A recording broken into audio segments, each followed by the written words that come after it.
Good day, everyone. I'm your host, James Hicks from Hicks New Media, and welcome to Perspectives in Focus, where we highlight the people, industries, ideas, and technology that are making positive strides within society. Today, my guest is Christine Marie. She is the CEO and founder of the Knowing Agency, where she and her team guide organizations through self awareness to clarify their brand's overall positioning, helping them to form powerful connections with their target audiences. Christine believes that many of us could benefit from getting to know ourselves a little better, even when we think we know all that there is to know. In fact, we can continue to develop that self awareness throughout our entire lifetime. Today, I want to talk and I want to lean into the subject of how self awareness plays a vital role in authentic branding for organizations and individuals. You got a question, you know what to do, press a Q in it. But coming up next, Christine Marie.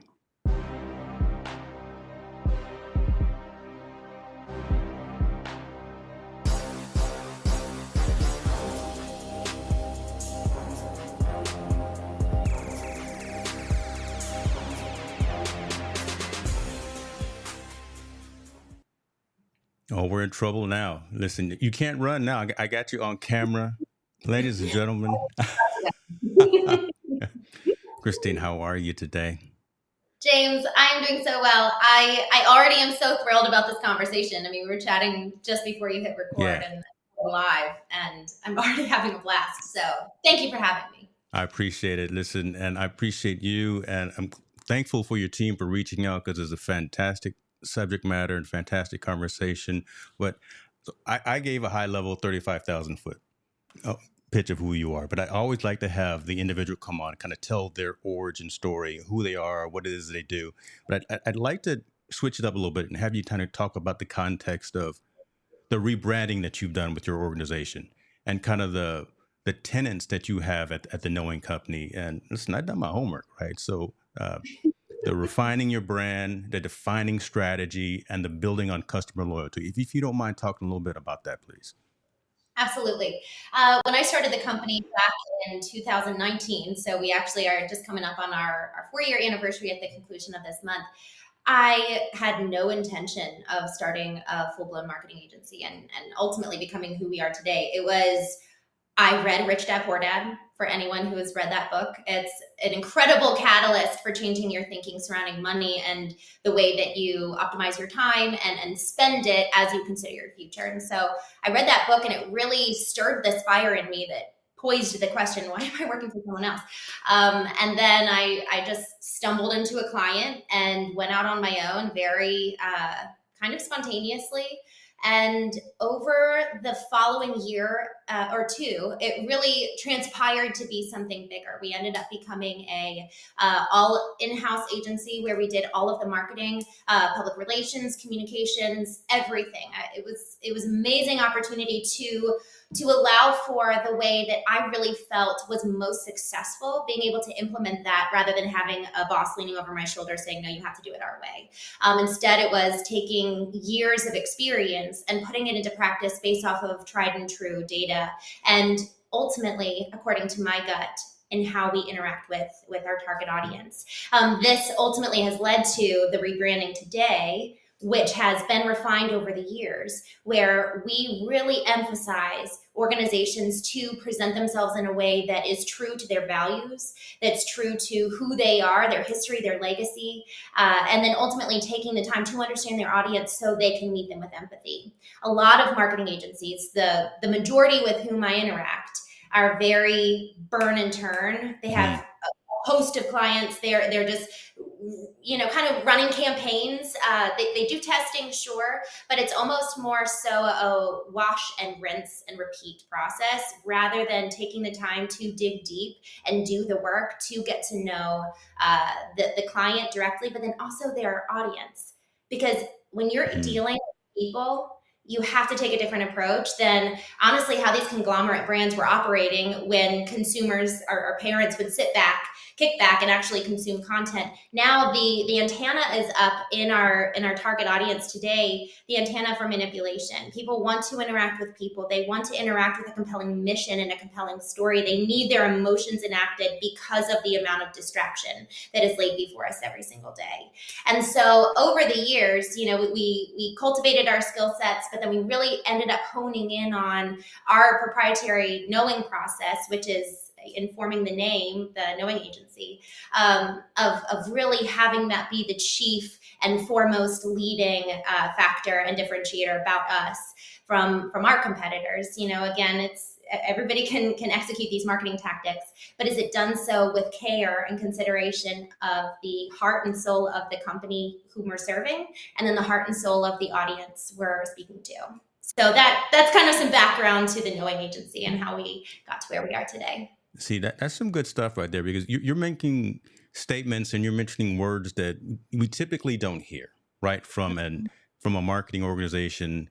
It's definitely a C-level type of a founder type of conversation that you have, but you're talking about empathy a lot. And that's actually all over your website and all over the verbiage that you use. Talk to me a little bit about why this concept of empathy driven branding is so important to you, and how you instill that into your company.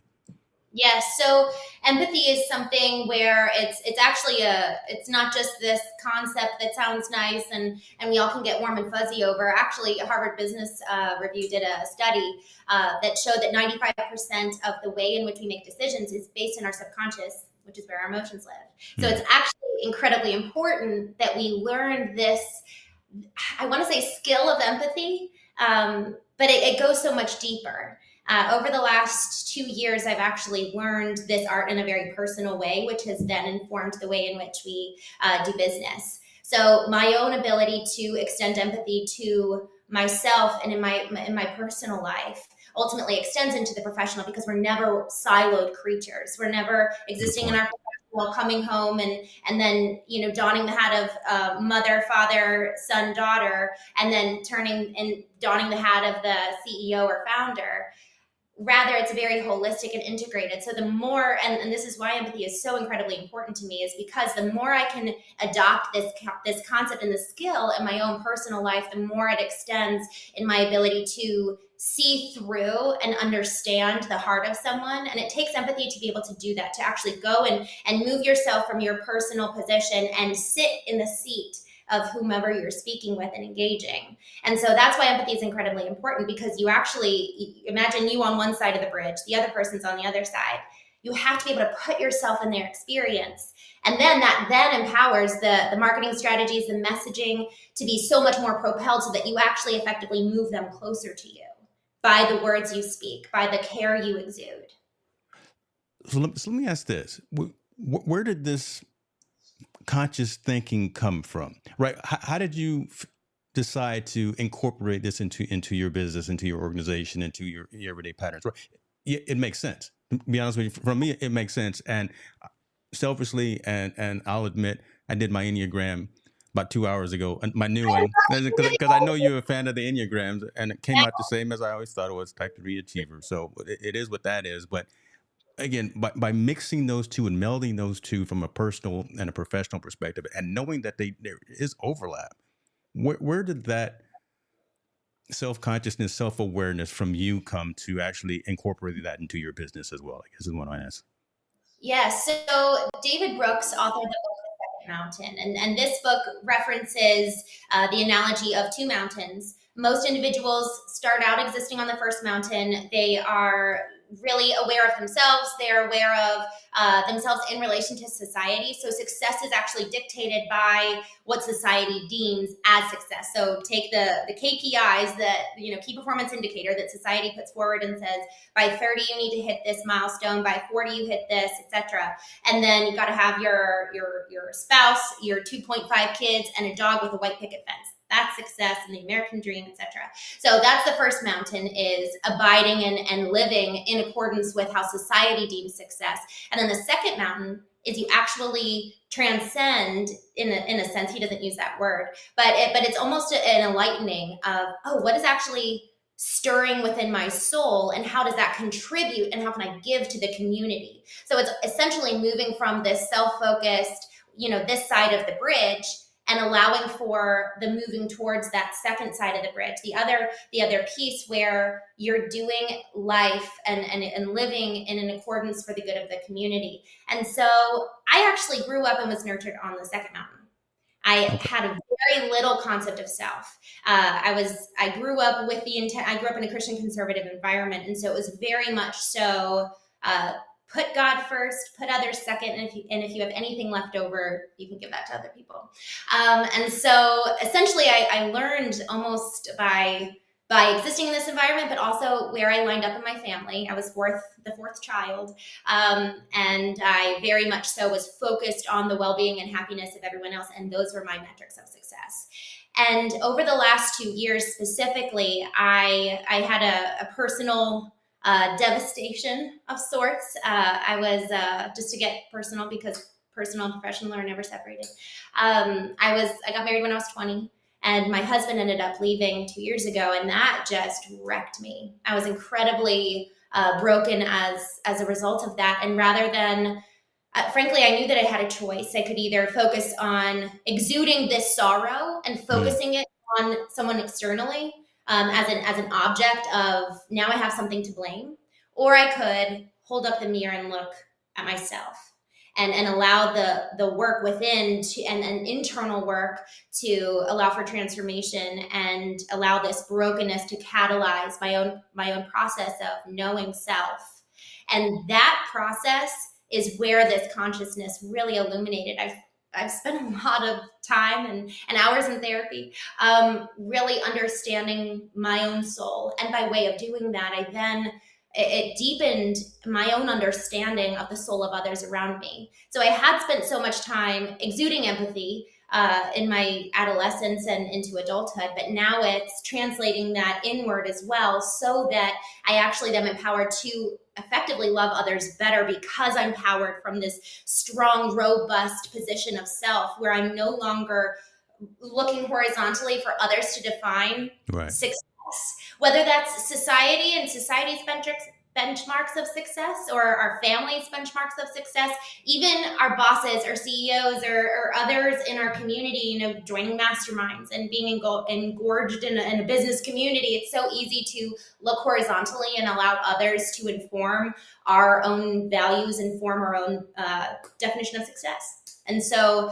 by way of me becoming vertically aligned from that position of brokenness, I've then kind of come forth from the ashes and really now have this robust understanding of self, which is frankly translating into the business world too, because I'm then able to empower other brands to look authentically in and of themselves. Yeah, that's what I was going to say. And I thank you for being transparent with that story. But there's meaning and there's power in that story, right? It's unfortunate that it happened, but you can actually, you've been able to turn that around. Again, I'm going to be third person looking in, but you've been able to take those incidents that have happened, turn them around and actually for the better. And you have been able to actually have some clients. Listen, you got a who's who list of clients that Knowing has worked with and is working with. And again, I think by having that empathy, by having that self-awareness, by having been knocked down and gotten back up, you've been able to actually go into those boardrooms, go into those conversations and those meetings with either the entire business or an individual, a leader or an entrepreneur,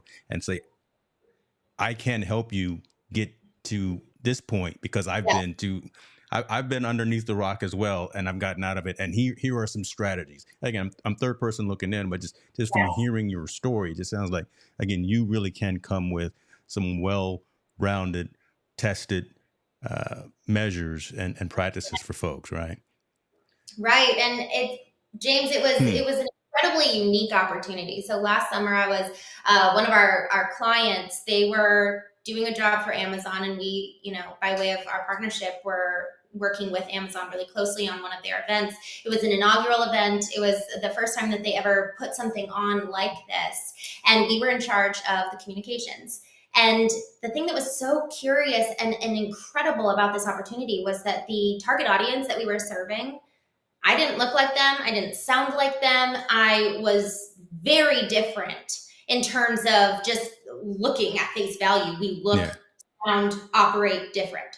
And it was absolutely incredible to put myself in their shoes, feel their experience. By way of doing that, I understood an entirely different people group than, I mean, I was one of the only women in this space that looked different than every other person. I was in a room full of 500 people and I stood out. And it Wow. was amazing. And the elements that I put forward in terms of writing, the speeches, the content on social media, everything I was able to write by way of being positioned with the empowerment of empathy. And it was a dazzling experience to hear the words that I wrote spoken from stage to a room full of individuals who are so different than me, but empathy connects us and empathy bonds us and empathy allows us to sit in the seat of another and thus experience something similar, to then be able to say, wow, I hold so much more regard and respect for you and your experience, even though, we could very well be worlds apart. Obviously we were worlds apart in this situation, but it That's was just cool. amazing to see empathy at work. That's pretty cool. Now that wouldn't happen to be the time you met Usher, is it? Okay, no. See, listen, I do my homework too. I know these. I'm so You impressed. I'm actually quite impressed. That was listen. This is what we do around here. And, you better Google me. Well, I think you already did, so you already know what's going on. Let me ask this, and from the corporate perspective, and again, I highlighted. So the majority of my audience are again solopreneurs, entrepreneurs, and those within the digital content creation space. So right. folks who are looking to actually take the side hustle more into a business mindset and actually do something and what I call putting a dent in the universe. I didn't make Mhm. up that term, but it came from my old boss, Steve Jobs. But put a dent in the universe. Yeah. What are we doing good now? What are we doing right? And where do you see kind of some opportunities for individuals and for businesses as well to be more self-aware when it comes to their personal and professional brand? What a good question. I It really is critical that you're willing to be honest with what you see when you look in the mirror. So the first question is, are you willing to look in the mirror? Are you willing to actually see yourself as you truly are? And that's assessing both the darkness within and the light within. That was something actually that was harder for me to reconcile. It was much easier for me to identify all the areas for growth rather than holding equal balance to the good, the bad, and everything in between. One of the things that I was encouraged to do early on in my journey was to withhold judgment and withhold emotions from what I saw and just allow it to be what it is. And that actually was a really helpful tool. And I still employ it every single day, whether it's interacting with another person or even being a third party watching myself interact in a situation, and just withholding judgment and then taking time to assess why did I react the way that I did, or why did that comment bother me? And so much of what we find being kind of triggered or instigated within has roots in childhood. And so that's one of the biggest things. So looking at yourself in the mirror, being willing to do that, withholding judgment and withholding emotion so you can just see what is. And then also just really leaning into where could this potential element that I identified trace back to the roots, because until you understand the roots, can you then dig it up and fully analyze it for what it is. And then the fourth thing is replacing it. It's not just Mm, enough to dig out, because then you're just left with an empty garden. And frankly, if you don't set new targets, you're just going to end up going back. It's going to be a cyclical motion rather than a linear journey. And obviously, it's never perfect. It's never a straight line. But right. right than progressing forward, you're eventually going to go back because that's so deeply embedded. Whether it's a default mindset, whether it's a pattern that was exemplified for you, until you set a new target, can you then reach new goals and change behaviors? You have to identify it and then set new targets in order to really be able to do that work. So of those measures, of those practices, which one is the hardest? Which one do you have to beat into people's head most often? They'll hear it, they'll nod and say, "Yeah, you know what, man, Christine's making so much sense." However, right? However, we get complacent, we get in our ways. We've done it the same way for X number of years, but again, you're drawing it on the board, and you're saying, "Listen, we trying to grow from here to here, trying to go from 1 million to 10 million. This is what we need to do." Yeah. Which is the hardest hurdle, hardest opportunity, hardest challenge? I don't want to call it problems, but for Yeah. you to again knock into somebody's head and say, "We got to do this if you want to get to that next level of growth." Really tracing the roots. It's a Wow. lot easier to set the intention. It's really Mm, easy to identify, oh, I hate that I reacted that way. It's, you can even learn to withhold judgment, but being willing, because it is deep work. It is work yeah. to actually trace the roots back and ask why. Why is my favorite question of my own self. And you think of kids. Kids are always asking why. It empowers curiosity. It empowers learning. It empowers growth in exponential levels. Why do we have to, stop this growing that we see in children? They grow so fast Yeah. and such an expansive, holistic way because of why. And so if we as adults are unwilling to ask why, that not only stunts our emotional health and emotional growth, but also professional learning. It's actually quite vulnerable to create. And so if we're unwilling to extend vulnerability with our own selves, if our own self is not safe for us to sit with and process anything that could be holding us back, why would we ever assume that we'll then be safe to iterate and ideate upon something with Mm. someone whose opinion, frankly, we really value? Man, I'm just gonna let that marinate right there because that was pretty good. I like that.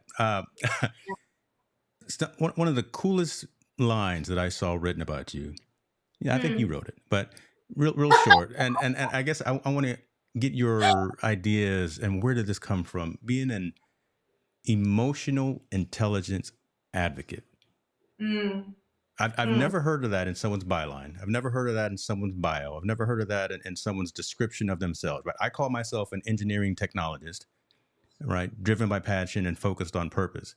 I That's me at the end of my statement, right? You can't take that. No, this. James, can you say that one more time? Because that deserves a second mention.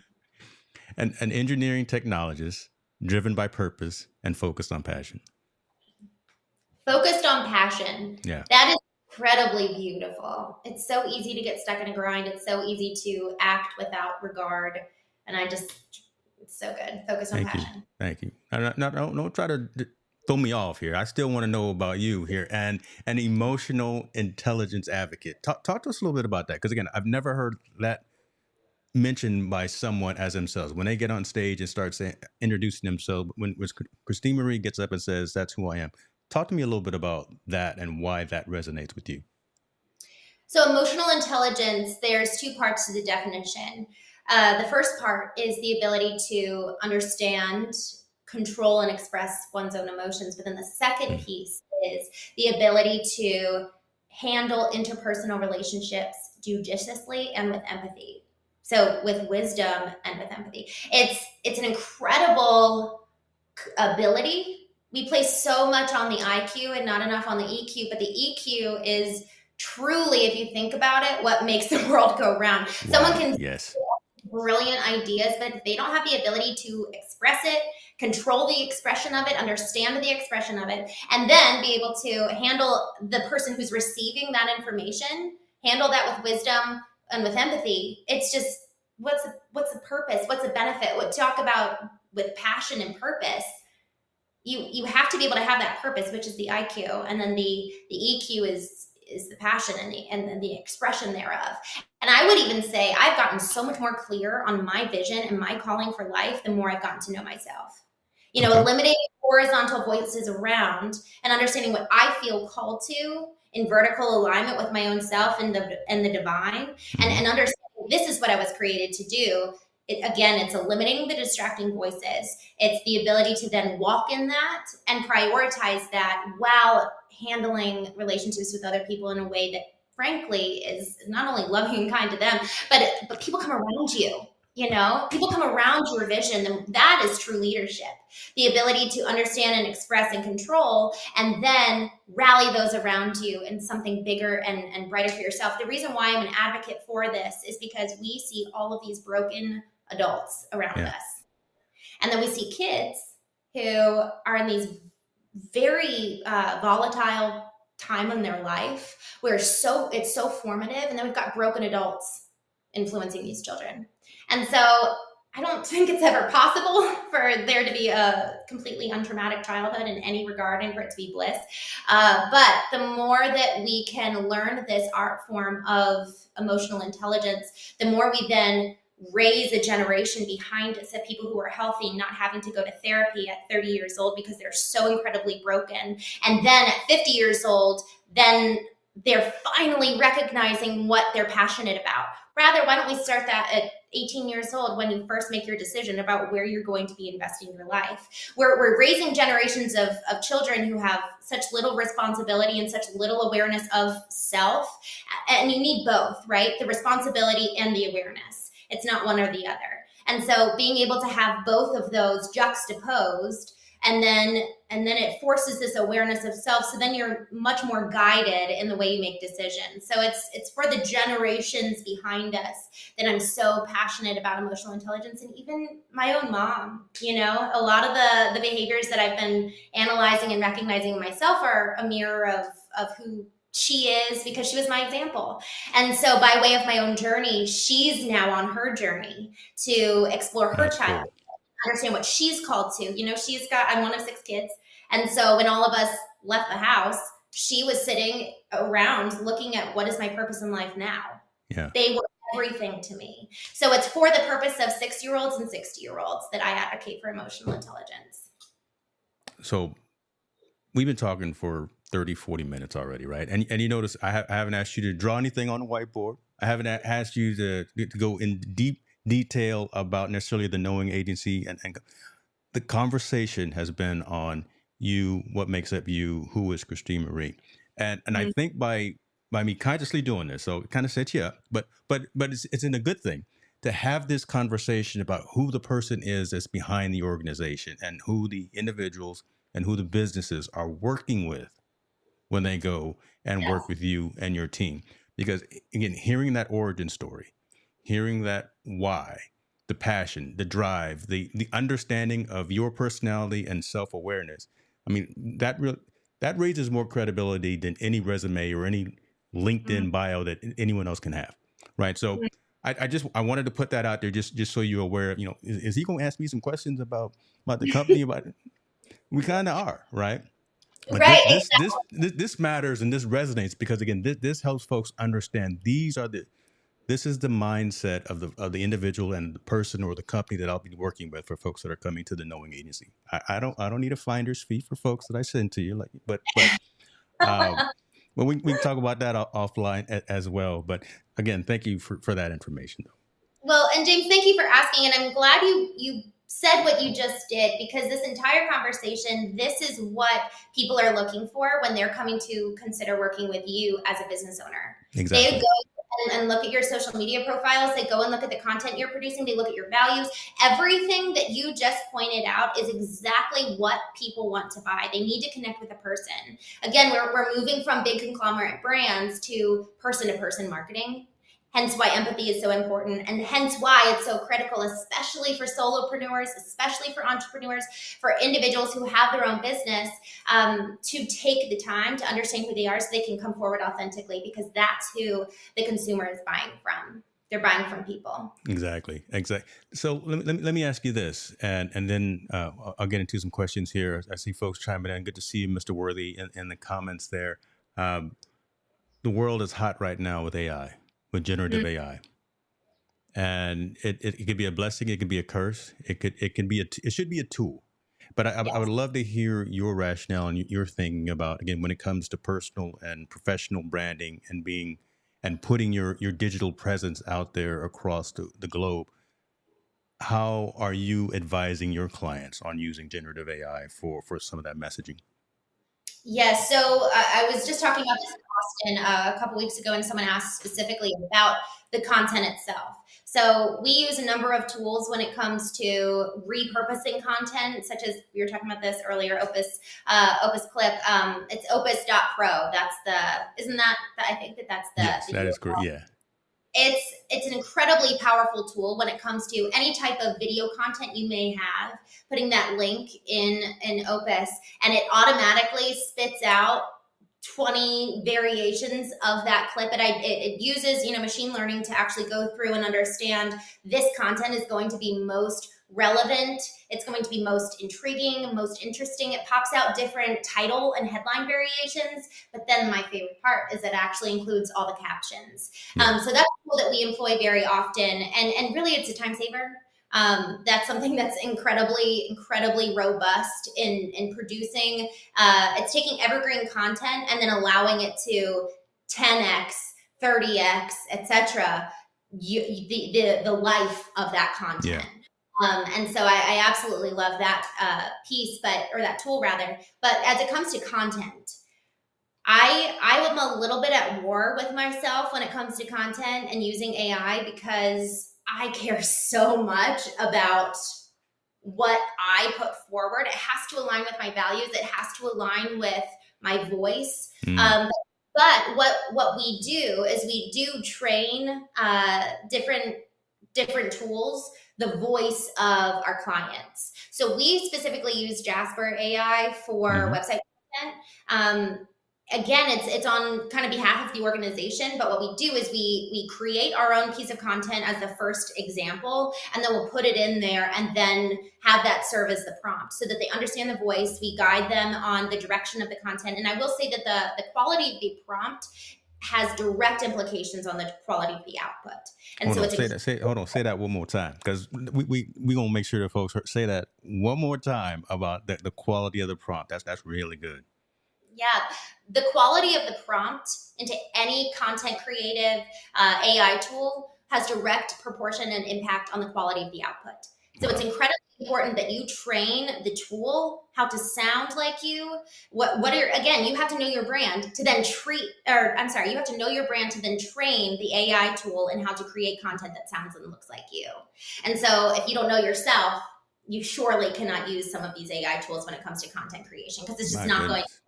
Yeah, it's not going to align. And so quality of the output, quality of the input, rather, to inform the quality of the output, knowing what your goals are, right? So I've actually never used an AI tool for my content because of my goals and what I'm trying to achieve in my personal brand. But there are some clients where it's actually really, really helpful to create lists. They just need to be present. They need to be continuously interacting with their audience. You can really serve through automated content creation using these AI tools. And so I'm not opposed to it by any means, but it really depends on what your bottom line goals are. So again, you need to know your brand, who you authentically are, to then train the inputs. And then you also need to know your bottom line goals to ensure that you're using the right tools to propel those goals forward. Right back to the title, self-awareness. You said you have to know who you are, and you have to know who your brand is. I love that. You see where I brought it back there. It's method to the madness. I look crazy, but I'm not 100% crazy. That's exactly what I was looking. So I appreciate you for that right there. I feel similar, right? Again, utilizing maybe as a framework, maybe as a jumping off point, as a way of helping curate content, but then adding in your own personality, adding in your own ad libs, making it sound like you, as opposed to doing the John Morant and using ChatGPT to write your apology to the NBA. That's what he did, and we won't mess with him too much. Let me ask this: what's going on now with Knowing Agency in terms of evolution and growth, and has there been, I guess, changes within the business model and the business structure since the planet opened back up? I always tend to use that as kind of a marker, right? Especially for business and things of that nature, because so much change, everything changed. And then have you, in terms of direction, in terms of strategy, in terms of clients that you're looking to engage with, has the Knowing Agency actually changed, kind of done any pivoting or anything besides just rebranding, or what's happening next for you and your organization? Yes, so we actually did pivot quite significantly. We started out evolving into an organization that really had everything in-house. And so what we've done is we have altered our approach to really focus on two key deliverables. One, fractional CMO. So we'll come in and we will manage every single part of the marketing strategy. Actually, this is where the second piece really comes into play. So that empathy-driven approach is absolutely paramount as the foundation. But then in terms of executing, in terms of actually understanding the impact of your work, that's where measurement marketing comes in. And that's really where I am equally passionate. So long as what we're putting forward is backed by empathy. The ability to measure and track and thus indicate the value of our work and our activations is incredibly contingent on the way in which we measure, the way in which we track, the way in which we report. And so without understanding, again, your benchmarks, without understanding what your goals are and what constitutes success for your organization, you're not going to be able to track whether you're on the right track or out of alignment. And so what we've really done is we really focus on understanding first, what is the bottom line goals of the organization, and then understanding where are you currently present and active in a marketing sense, and does it actually align with your bottom line goals, and does it meet your audience where they are? Because we've found that a lot of organizations do not fully understand their target audience. Again, this does harken back to the empathy piece in terms of being able to understand emotionally your audience, but understanding too, doing your homework, where do they spend their time? Because investing dollars and cents into Facebook, into LinkedIn, into TikTok, they're not created equal, because the audience interacts very differently across each platform, and the audience itself is very different on each platform. And so understanding your audience, but then also the customer journey. So think of it kind of in a funnel, if you will, top of funnel, middle of funnel, bottom of funnel. And I include customer loyalty in there because that's kind of the bottom of the funnel, the bottom of the bottom, where nobody thinks much beyond conversion. But if your customer can become your advocate, that's the best marketing dollars you can ever spend. And so what we do is we align our marketing activations based on our understanding of the audience, based on our understanding of the brand, and then we align which activations fall on which part of the customer funnel, and then identify what are the KPIs that measure success, and then we go to work. And we now usually will do some of the partnership with vendors, who are either local to the organization, the team, the marketing team itself, who's a part of the organization, will work closely with them. But I have kind of cut off some of our arms a little bit in terms of some of our product offerings and services, so that we can be very, very focused on this process. And I mean, I've got some other projects in the works as well. Just really being able to focus in on our knowing process and empowering executives and other organizations to bring that internally, specifically on a solopreneur and personal brand for executives on that basis as well, because every single person needs to understand how they present themselves authentically in order to reach their goals. I love that. I love that. So don't try to boil the ocean, folks, because audiences and reaction and expectations are different from each platform and things of that nature. I'm going to dive into a little bit. You said something about you got other things going on. We're going to give you some flowers here, right? So let's talk about the book. Come on now. When we going to get the book here? What is this? Winter 2023. Yes. Yep, that's the goal. It might end up being Q1 of next year, but I actually just delivered it to my editor on Friday. Nice. We're finding a few things stylistically, but I am incredibly excited about this. This is actually chronicling my journey through brokenness, harkened earlier at the beginning of our conversation. And it's really our process that we take on a business sense, know yourself, know your audience, etc. But this is much more in a personal perspective. So it's really my journey, so that hopefully others can come along with me and do their own journeys. So, I break it down into 3 key processes. You have to know who you were.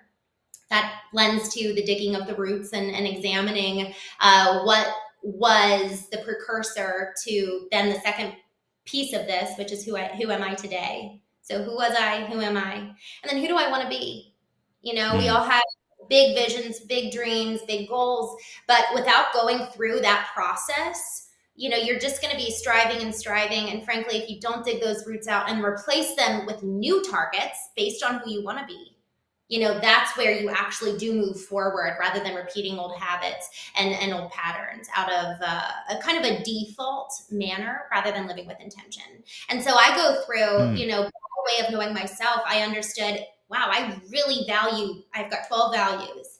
And I list them out, and I actually have exercises at the conclusion of each chapter. It's kind of an interactive book. It really is. I'm very honest about my journey, but then also really encourage other people to take theirs with me through that book. And so there are exercises throughout. I even include some QR codes to playlists that I listen to throughout the time. And my sister actually is doing some graphic work, and we're going to be including some of that as well. So, yeah, it's an experiential book because frankly, knowing self is one hell of an experience. I can attest to that as well. And I will definitely put a link in the description to your website where folks can get on the wait list. I'm going to be on the wait list, and I'm going to hopefully maybe I can talk to someone, the author or something. I can get a signed copy. Well, all right. I'm going to leave that alone. I'm going to leave that. Appreciate that. Steve Worthy is saying, I like this. He says, absolutely, referral or sharing of your content is one great measurement for success. So yeah, and he's very affluent and very active also in the content creation ecosystem in the retail leadership perspective and the consulting side. So he can attest to a lot of the things that we're talking about here today. I love that. And one thing too, Steve, just kind of in alignment with your comment regarding the very bottom of the funnel, focusing on customer loyalty and actually procuring those referrals. I got I believe it was $150,000 client by sending out one holiday gift it was a one time, I sent out holiday gifts to about 20 people. I got a $150,000 client as a result. And so really taking the time to nurture the very bottom of the funnel, and then also nurture individuals who are in your network, because you never know who is in the wings waiting to do business with you. And you just frankly have to kind of reintroduce yourself, and the personal touch point of gifts, the personal touch point of notes and handwritten of cards, each one of the moments that you take for personal intention to be expressed, it makes lasting memory. And a strong brand sets the expectation for the feeling that is going to be conjured upon interaction. And so by way of us taking the time and the intention to form those personal relationships and personal connections, that sets the expectation for frankly what they will experience in working with you. And so I just wanted to highlight the benefit of taking time to consider gifts and including that as a part of your strategy, because it doesn't have to be expensive, but it has to be thoughtful. All right. So how much time you got? We can sit here and keep talking for a little while. We may have to do another session because I really can get down with that, especially I liken that almost to my use of words as well. You notice I've been talking about specific words and phrases like that you've been using. So I don't like the word influencer. I like the word, and I refer to myself more as an advocate. Right. So being able to advocate for one's growth, one's success, one's achievements and things like that, as opposed to saying that I'm an influencer. I don't like that. Yes. And then a friend of mine just got back from an overseas trip. He sent me a letter and a gift, a handwritten letter. And I literally called him and I said, dude, you have no idea how cool. I covered for him on one of his podcasts. So as a gift, he got me a gift and he wrote a handwritten letter. And I said, that piece right there, right? You didn't have to do it, but just the handwritten note from you saying thank you really touched and resonated and really elevated our friendship to a whole different level as well. Just by taking the time to be, back to the subject here, self-aware, yes, self-conscious, and knowing who you are, knowing that it's of you to go out and rise above the noise and do something a little bit extra to show your appreciation. So absolutely. Yeah, you good folks. You now been added to the insider, the inner circle list right here. We gonna talk some more for sure, ladies and gentlemen. And James, I heard this example from another speaker at an event, and I loved what they did. So during COVID, they were unable to have that person-to-person interaction in their storefront. And so what they did was they mailed out sushi socks that looked like sushi to everyone within a certain mile radius. And they had people calling and just saying like, that was hilarious. Thank you so much. And then, of course, that opens the door for conversations to be had, right? Yeah. And so whether it's just solidifying brand awareness or actually for the purpose of customer procurement, there's so much opportunity to use gifts in any part of the customer funnel. So I love that. And to your point about the handwritten letter, we can't do that for everybody within 25 miles, but it's a beautiful thing when you identify these are people that matter to me, and I'm going to take the time and the intention to let them know just how much. That's it. Listen, if you want to send me a bottle of scotch, No, we have no problems with the scotch as well. We were talking about drinking before the show. Okay, I should stop. What's that? to know your favorite brand. Oban. I'm an Oban and a Macallan fan. I got yes, so we can get down with that at any time. Just made a note. I had to see that was an 18 back there. I had to zoom in. That's an 18-year-old Oban right behind me. I literally opened my notes so I could write down your two favorite Scotch brands. Do you have a bottle behind you? 18 years? That's amazing. No, see, I'm not going to show it online here because folks can. No, we don't come around here looking for. Don't do it. Don't. I got more than Ring cameras. All right. So yeah, I'm just going to put it that way. Listen, this is good stuff. Let me ask this, I guess, in closing, because again, I want to be cognizant of your time, and but definitely want to reach out and talk further about some other things, because I think we're really having a great conversation that can pivot off into some other aspects and some other areas, especially when the book comes out. Mm-hmm. But I guess, what are some key best practices, some key takeaways that you can give folks to raise their level of self-awareness when it comes to, again, their personal brand and their professional branding as well, and how that intersection happens? So some key best practice that you can leave with some individuals. Yes. Understand your values, because understanding your values will eventually guide business decisions. Southwest is a great example of this. They decided back in 2008 or 2009 to not charge for bags when all of their competitors were. They stood to lose $500 million in 1 year alone. And by way of their business decision, while they stood this risk, but it was based on their values, they essentially attracted a whole tribe of new customers. And so being able to really understand your personal and your professional values, there likely will be disparities between the two, and then there will be overlap, guaranteed, but it will inform you and guide you in the way not only you live your personal life, but in the way you make your business decisions as well. I have fired a couple of clients who were not in alignment with my value of emotional intelligence, but by way of clearing my plate and pipeline, it then made the way and made the room for much more ideal and value aligned clients to come on board.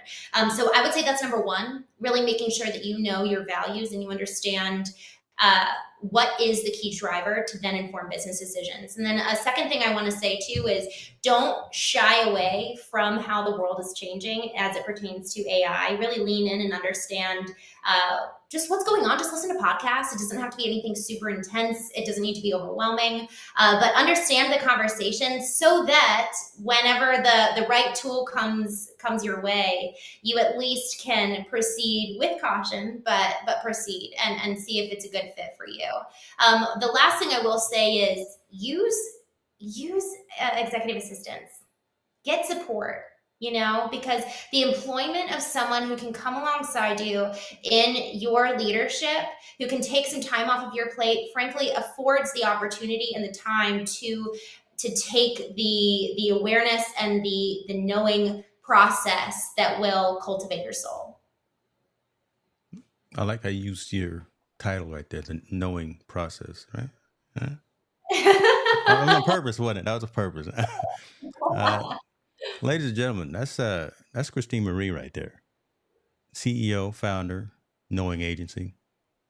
Very forthright in story, very personable about history and why it is that she and her team does what it is that they do.